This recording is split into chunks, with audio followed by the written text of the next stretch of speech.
సార్వత్రిక ఎన్నికలకు తొలి నోటిఫికేషన్ విడుదలైన రోజే సుప్రీంకోర్టులో కీలక పరిణామం చోటు చేసుకుంది. ఎన్నికల సమయంలో రాజకీయ పార్టీలు ఉచిత హామీలు ఇస్తున్న తీరుపై దాఖలైన ప్రజా ప్రయోజన వాద్యాన్ని విచారించేందుకు భారత సర్వోన్నత న్యాయస్థానం అంగీకరించింది. త్వరలోనే దీన్ని లిస్టు చేస్తామని పేర్కొంది.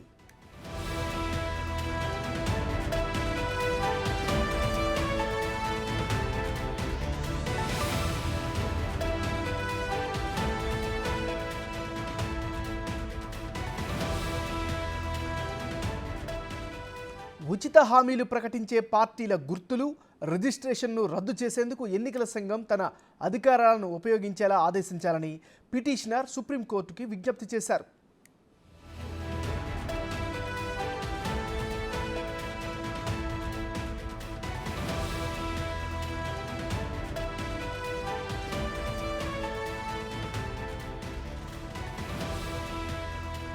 ఎన్నికల సమయంలో ఇచ్చే వాగ్దానాలపై దాఖలైన పిటిషన్ను సుప్రీంకోర్టు ప్రధాన న్యాయమూర్తి జస్టిస్ డివై చంద్రచూడ్ నేతృత్వంలోని త్రిసభ్య ధర్మాసనం పరిశీలించింది.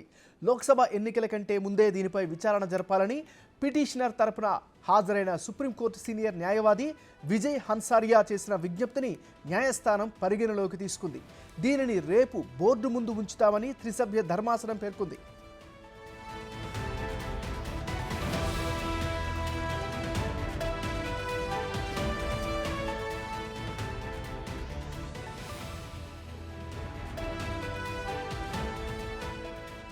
ఇక సుప్రీంకోర్టుకు సంబంధించినటువంటి తాజా అప్డేట్స్ అందించేందుకు మా రిపోర్టర్ శివ ఢిల్లీ నుంచి లైవ్లో సిద్ధంగా ఉన్నారు. శివ, చెప్పండి, మీ దగ్గర ఉన్న అప్డేట్స్ ఏంటి? మరి ఎన్నికల సమయంలో ఉచిత హామీలు ఇస్తున్న పార్టీలకు వాటిని ఆచరణకు వ్యతిరేకంగా బిల్లు నమోదు చేసేందుకు సుప్రీంకోర్టు అంగీకరించింది. ఈ రోజు సుప్రీంకోర్టులో సీనియర్ న్యాయవాది తరపున వాదనలు వినిపించేందుకు, అంటే ఎన్నికల సమయంలో రాజకీయ పార్టీలు ఏదైతే ఉచిత వాగ్దానాలు చేస్తారో ఆ వాగ్దానాల వల్ల అనేక పరిణామాలు ఎదుర్కొనే అవకాశం ఉంటుంది. కాబట్టి ఈ వాగ్దానాలు చేస్తున్న తీరును సవాలు చేస్తూ ఈ రోజు ప్రజా ప్రయోజన బిల్లు ఒకటి దాఖలైంది. దానికి సంబంధించి సుప్రీంకోర్టు ధర్మాసనం రేపు విచారించేందుకు, అంటే గురువారం విచారించేందుకు సుప్రీంకోర్టు అంగీకరించింది. అంటే ఏప్రిల్ 19 నుంచి సార్వత్రిక ఎన్నికలు ప్రారంభం కాబోతున్నాయి. ఈ నేపథ్యంలో ఇప్పుడు ఈ బిల్లు దాఖలు చేయడం వెనుక కొన్ని అనుమానాలకు సాగిస్తోంది. రేపే సుప్రీం బెంచ్కు ఈ బిల్లుకు సంబంధించి కూడా ప్రధానంగా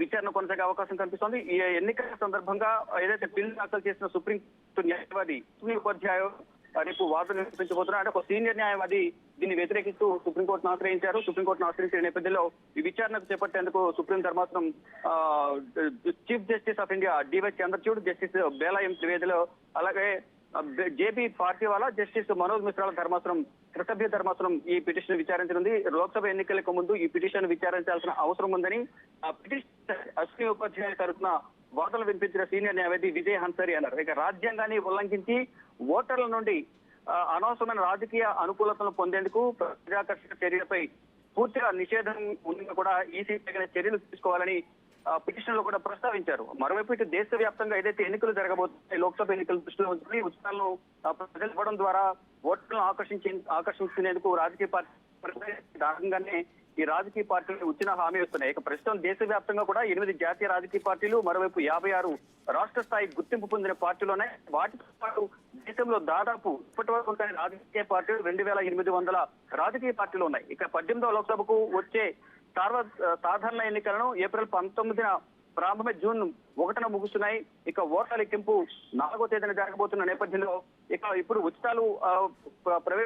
ఉచిత హామీలు ఇవ్వడం ద్వారా ఓటర్లను ఆకర్షించుకుని ఓట్లు దండుకోవడానికి ప్రయత్నిస్తున్నాయి. దానివల్ల ప్రజాధనం దుర్వినియోగం. ఆ ప్రజాధనాన్ని ఓటర్లకు పెట్టుబడిగా పెట్టి ఓటర్లను మోసం చేసుకునేందుకు ప్రయత్నాలు చేస్తున్నాయి. ప్రధానంగా ఈ రోజు ఒక పిటిషన్ దాఖలు చేశారు. పిటిషన్ స్వీకరించిన సుప్రీం ధర్మాసనం రేపు విచారించేందుకు అంగీకరించింది. ఏమన్నారు? Thank you Shiva.